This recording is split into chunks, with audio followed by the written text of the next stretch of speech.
السلام علیکم، میں ہوں آپ کا دوست علی دا پیک YTC کی طرف سے، اور آج ہمارے پاس کتاب ہے حیات صحابہ رضی اللہ تعالی عنہم۔ اس میں سے ہم آپ کے سامنے ایک واقعہ رکھیں گے۔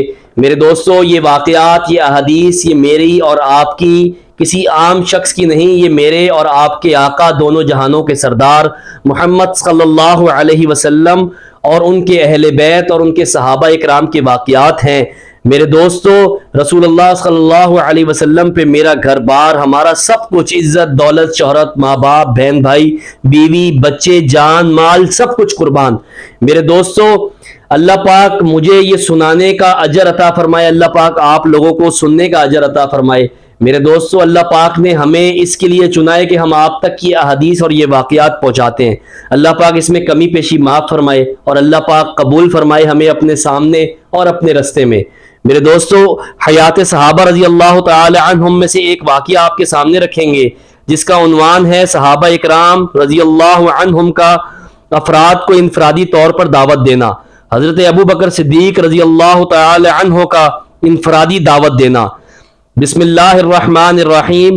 ابن اسحاق رحمۃ اللہ علیہ نے بیان کیا ہے کہ جب حضرت ابو بکر رضی اللہ تعالی عنہ اسلام لائے اور انہوں نے اپنے اسلام کا اظہار کیا تو وہ اللہ عز و جل کی طرف دعوت دینے لگ گئے۔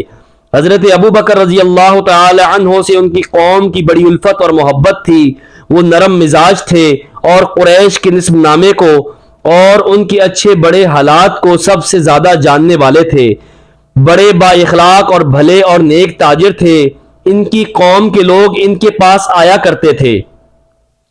آپ کے وسیع معلومات اور کاروباری تجربے اور حسن سلوک جیسے بہت سے امور کی وجہ سے وہ لوگ آپ سے الفت رکھتے تھے۔ جو لوگ آپ کے پاس آیا کرتے اور آپ کی مجلس میں بیٹھا کرتے اور آپ کو ان پر اعتماد تھا، انہیں آپ اللہ کی طرف اور اسلام کی طرف دعوت دینے لگے۔ چنانچہ میری معلومات کے مطابق حضرت زبیر بن عوم اور حضرت عثمان بن عفان اور حضرت طلحہ بن عبداللہ اور حضرت سعد بن ابی وقاص اور حضرت عبد الرحمن بن عوف رضی اللہ تعالی عنہ انہی کے ہاتھوں مسلمان ہوئے۔ حضرت ابو بکر رضی اللہ تعالی عنہ کے ساتھ یہ سب لوگ حضور صلی اللہ علیہ وسلم کی خدمت میں گئے۔ آپ نے ان کے سامنے اسلام پیش فرمایا اور انہیں قرآن پڑھ کر سنایا۔ انہوں نے اسلام کے حقوق بتائے، وہ سب ایمان لے آئے۔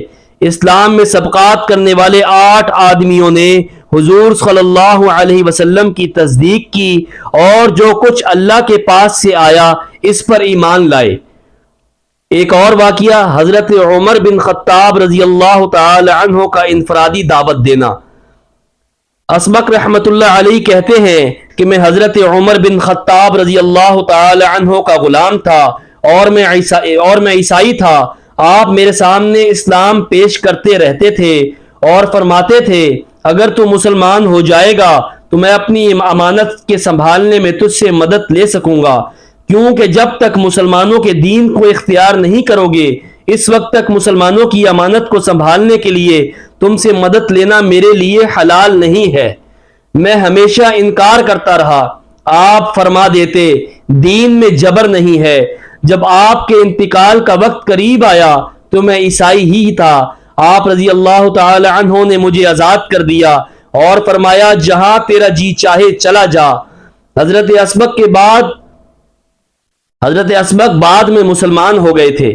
حضرت اسبق رحمت اللہ علیہ کہتے ہیں کہ جب ہم لوگ ملک شام میں تھے تو میں وضو کا پانی لے کر حضرت عمر بن خطاب رضی اللہ تعالی عنہ کی خدمت میں حاضر ہوا۔ آپ نے پوچھا، تم یہ پانی کہاں سے لائے ہو؟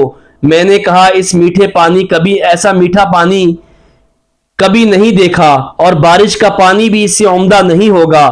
میں نے کہا، میں اسے نصرانی بڑھیا کے گھر سے لایا ہوں۔ وضو سے فارغ ہو کر آپ اس بڑھیا کے پاس گئے اور اس سے کہا، اے بڑی بی، اسلام لے آؤ۔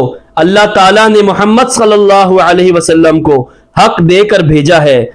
اس نے اپنا سر کھول کر دکھایا تو سگامہ بوٹی کے پھولوں کی طرح اس کے بال بالکل سفید تھے، اور اس نے کہا، میں بہت بوڑھی ہو چکی ہوں اور بس اب مرنے ہی والی ہوں، یعنی اب اسلام لانے کا وقت نہیں ہے۔